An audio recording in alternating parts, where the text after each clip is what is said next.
Hello everyone, my name is Relax and Panic, and this is another reaction to Overlord Season 3. And you know what to do.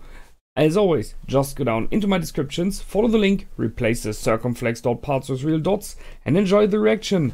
And after you've done, feel free to come back here and hear me out about this awesome episode. So, see you soon. For those that came back, welcome back!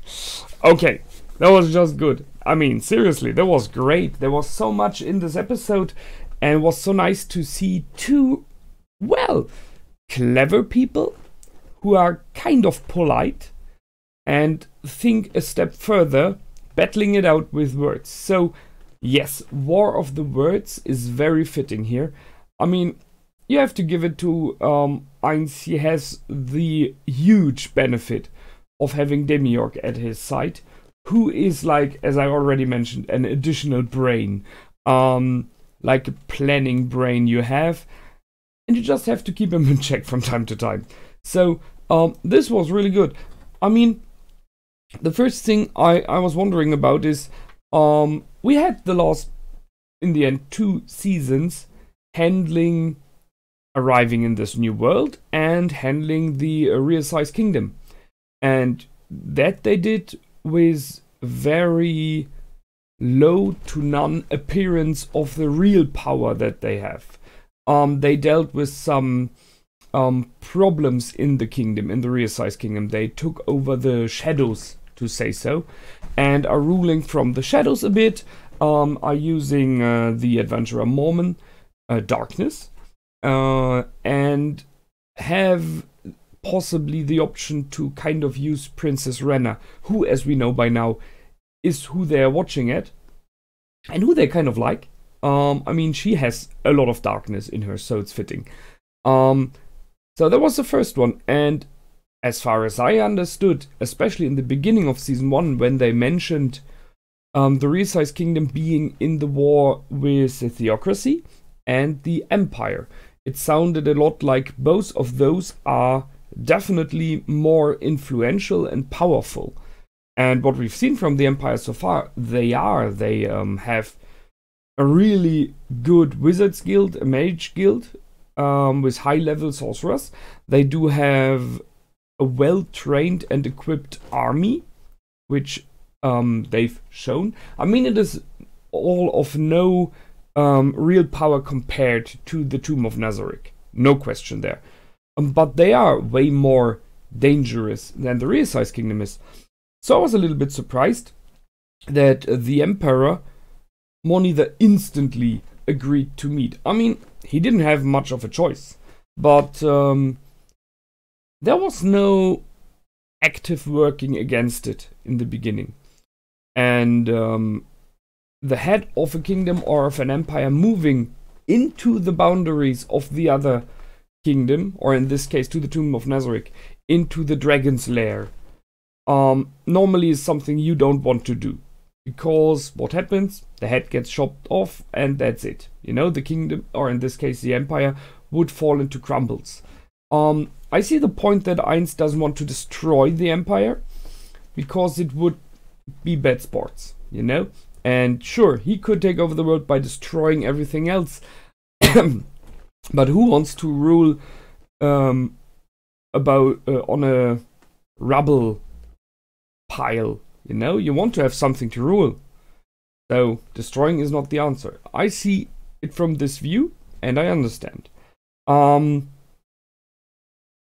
So that's one thing. The other thing is the Emperor himself surprised me a lot, because I had kind of a picture of him in my mind, and he wasn't fitting that very, not completely. There were some parts, but not all. So my first idea of the Emperor, the first picture of the Emperor, was from I think from the end of Season 2, when we've seen a bit of him, and the general way he behaves and what is said about him. So I thought he would be someone really a bit crazy, if you know what I mean. A bit drunk on power and something like that. But he is really calm, reserved, and thinking. In many ways wise and intelligent. So he has some darkness to him as well. No question there, we've seen. But apart from the fact that he can't outmatch Ainz or Demiurg, who's, in my opinion, on another level, even above Ainz in this way of thinking. But if you do not take that, then he is a really dangerous enemy when it comes to planning ahead. What he just didn't catch is the fact that his idea, what he will do now, is one that Demiurg already figured out by himself. Like, a clever man will do this. So thus we know he's a clever man, we know he will do it. Even more clever man, or one a bit crazy, because both is possible, would guess that Ainz, or in this case Demiurg, guesses that. So we are in this endless step up, you know, above each other. I know he will think, I will think that, so I will think of something else. This idea. And then it goes endlessly. But okay. It was nice. As I said, the Emperor surprised me in many ways. Apart from his dark side, I kind of like him. You know, he is someone who is worthy to be the Emperor. That's one thing. He was speaking of himself in the third form, which is interesting. There was a moment when I thought, like, what if he isn't the real Emperor? You know, if the Emperor's body is taken over by something. Because he was talking that he can't sleep enough anymore, and the Emperor's, it's the fault of the Emperor. And then someone said, so in the end, it's your fault. And he's like, yeah, kind of. So, there was a short moment where I thought, like, what if there's like a body snatcher in him? I don't know, he's possessed by demons, something like that. I'm pretty sure if something like that would have been, then the whole council around Lord Ainz would have realized it. I mean, I'm pretty sure there's a lot of powerful detection magic in this throne room and in front of it. So they would have found it out. So I guess he is just normal.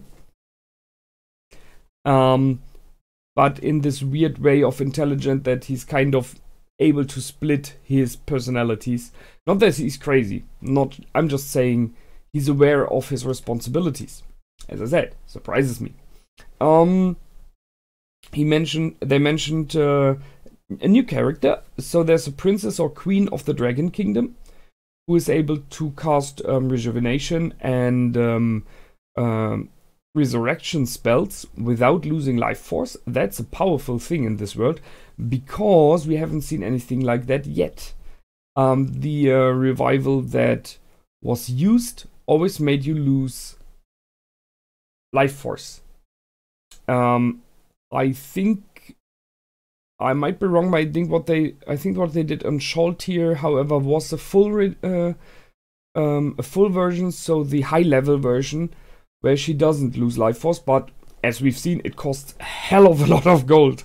So, but if there's someone with this ability, it means someone there has a very high tier level of magic, which is interesting and good to know. Being so old as she's said to be, I ask myself if it's the woman we've seen in the end of season 2 together with the dragon. It might be her. Yeah. Then we have them. They talked about teleport magic, and as I already mentioned, thus this is magic-wise and in a lot of other ways based on the D&D universe, the D&D rule set in general, which I played a bit in my time already. I am aware that there are spells in the D&D universe which disables teleportation in an area. So you can put like an anchor on someone. I think it's called dimensional anchor or something like that. So if that would have happened, they would have tried to teleport away. It possibly wouldn't have worked. I mean, that looks weird if you're just posing and then they just port away. I'm pretty sure Lord Ainz wouldn't like that. They arrived at the, well, not really at the tomb, but at an entrance where they created a portal, as we've seen later on, which is a nice way of not showing the whole tomb, because you don't know what else is in store, and we know that the tomb is hilariously big. I mean, just what was it, level 7? Which is like a world for itself. Just hilariously big. So I like the fact that they were greeted by Alpha and Beta. So Lord Ein sends 2 very influential people to the front, and they bow before the Emperor, so he possibly has ordered them to be courtesy, to be nice, and in many ways he treats the Emperor like he would be on eye level, which just by power he isn't. But it is because all of this is he wants to have not really an ally. It's like a subordinate who is allowed to do quite a lot by himself. But by saying you're my subordinate now, he would send a message to the world that he is creating a hegemony, that he's creating an empire where others have to bow down, and that would cause others to ally faster against him. So by not doing it, but by instead making like a hidden alliance, where the other one knows he is the subordinate, but at least has the option to show his face, to still act as though he is on his own, it could work. It depends a lot on your allies. So here the Emperor, if you would have an Emperor who is wise enough and far-looking enough to understand that even in the long run he will have no chance. He has not enough experience for that, and he hasn't seen enough what can happen. Such a wise Emperor would have maybe said something like, I would like a word in private, like that. Me alone and all you guys. And then said, I see you are more powerful. I'm aware that we have no chance against you. I pledge my allegiance, I pledge my loyalty to you and of my empire, and I ask for your promise to not hurt my people. If you are an emperor of your people, if you're a king of your people. Yes, you kind of lose your freedom, but as a leader, as a king, it's your job to make sure that your kingdom is fine and that your people are fine.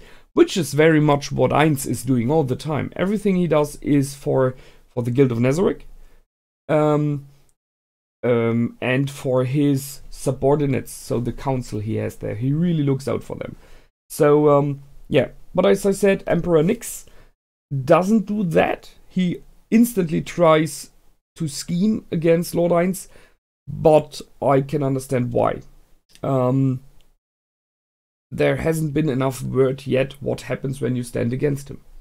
So maybe we will have that in the future. However, when they arrived, I really liked the fact that they did pose instantly like, it's bad weather, let's make good weather. It's like, okay, who has the balls, right? And then they bring out Death Knights, and he creates a Death Knight instantly from the head of this one aristocrat. So just to show he can do it. And I'm pretty sure he didn't cast anything there. So it is an ability he has. It is an ability that he can create a Death Knight instantly. And just having an ability like this means it's over. Even if he can use it only once a day. He just sits in the tomb for a year. And then he says, 300 Death Knights, move on, crash, everything down. Hard. We had the opposing the domination effect from Demiurge. I'm aware that the one that did not go down on his knees was the emperor himself. So, which means he has some powers. He has quite a specified level, which is maybe high enough. I guess the dominate effect from Demiurge is either level capped, so he's like every creature below level, let's call 40, has to bow, and everyone above doesn't have to or has a resistance. So I guess it is something like that, and which means that the Emperor has some level abilities, which doesn't mean he has to be a good fighter or magician or anything. He can be like, I don't know, emperor level, ruling very good, inspiring your loyalty, improving maybe like a commander level, like we've seen in the past already. So that will be interesting to see what his specific abilities are, what he is good at. I found it interesting that the Emperor mentioned the next Emperor, so he's already looking ahead. What will the one after me do? Which is strange, because he looks pretty young. Normally you don't do that. And I'm still not completely sure he's not, I don't know, like a strange alien possessing the form of the Emperor. They might be able. They exchange people. So Ainz instantly put Demiurg in the throne room of the Emperor, and he got this guy in the throne room. I'm not sure if he will stay alive. I mean, his chances are not the best one, if he would be there. I was a bit surprised they didn't change it instantly. It sounded like, but I guess I will do later on. And they created an alliance, which surprised many. And as I said, it's not a real alliance. Just the exchange and putting Demiurg in the throne room of the Emperor is already like, you know, that's no more alliance. He can do whatever he wants there. No one will stop him. It's Demiurg. He can control the whole throne room with just his voice, except for the Emperor. And then what? You know, he will say, all kneel down, don't move, and then he just stabs the Emperor. Because he wants to. So, that's no equal level here.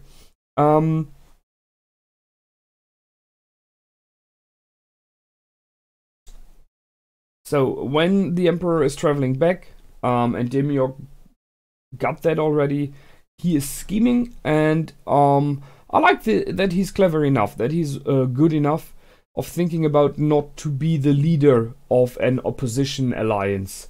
Because if he would be the one beheaded. I mean, that's the way it happens. If there are usurpers, you always kill the one leading and maybe some people below. Cut off the snake's head, you know? So he wants to somehow make sure the other kingdoms and theocracies and whatever they are allying against the Tomb of Nazarick.